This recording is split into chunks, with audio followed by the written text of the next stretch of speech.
অৱগত কৰিবলৈ পাই আমি সুখী হৈছোঁ যে টুপিয়া পাঁচগাঁও ক্ৰীড়া সংস্থাৰ দ্বাৰা আয়োজিত ৰাজ্যিক ভিত্তিত যি প্ৰাইজ মানি ফুটবল প্ৰতিযোগিতা চলি আছিল উক্ত খেলখন আমাৰ প্ৰাণৰ শিল্পী জুবিন গাৰ্গৰ দেহাৱসানৰ কাৰণে স্থগিত ৰখা হৈছিল।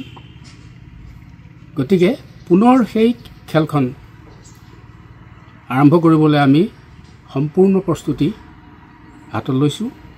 অহা 22 আৰু 23 অক্টোবৰ তাৰিখে আমি ৰৈ যোৱা দ্বিতীয়খন ছেমিফাইনেল কাৰ্বি আংলং কাছা ফুটবল আৰু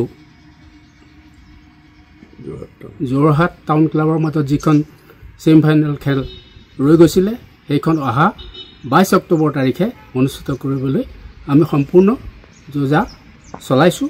আৰু দ্বিতীয়খন ফাইনেল খেল অৰ্থাৎ চূড়ান্ত খেলখন 23 অক্টোবৰ তাৰিখে আমি অনুষ্ঠিত কৰিম। গতিকে দুয়োখন খেললৈ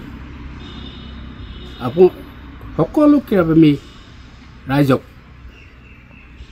সাদৰেৰে নিমন্ত্ৰণ জনাইছোঁ যে যি হৈ যোৱা খেলবিলাকত যি অভূতপূৰ্ব সঁহাৰি আমি ৰাইজৰ পৰা লাভ কৰিছোঁ, অহা 22 আৰু 23 তাৰিখত অনুষ্ঠিত হ'বলগীয়া ছেমিফাইনেল আৰু ফাইনেল খেল দুখন যাতে নৈশ ভাগত অনুষ্ঠিত হ'বলগীয়া খেল দুখনত যাতে আপোনালোকে আগৰ দৰে সহানুভূতি জগাই আমাক এই ক্ৰীড়া সন্থাটোক আগুৱাই নিয়াত অৰিহণা যোগায়, তাৰ বাবে পুনৰবাৰ সকলো ক্ৰীড়াপ্ৰেমী ৰাইজলৈ আমি নিমন্ত্ৰণী শৰাই আগবঢ়ালোঁ।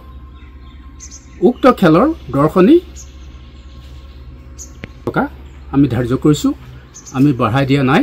গতিকে সেই দৰ্শনীৰে আমি দুয়োখন খেল আকৌ পুনৰ অনুষ্ঠিত কৰিবলৈ আয়োজন কৰিছোঁ। গতিকে সকলোকে আমি পুনৰবাৰ সাদৰেৰে নিমন্ত্ৰণী শৰাই আগবঢ়ালোঁ।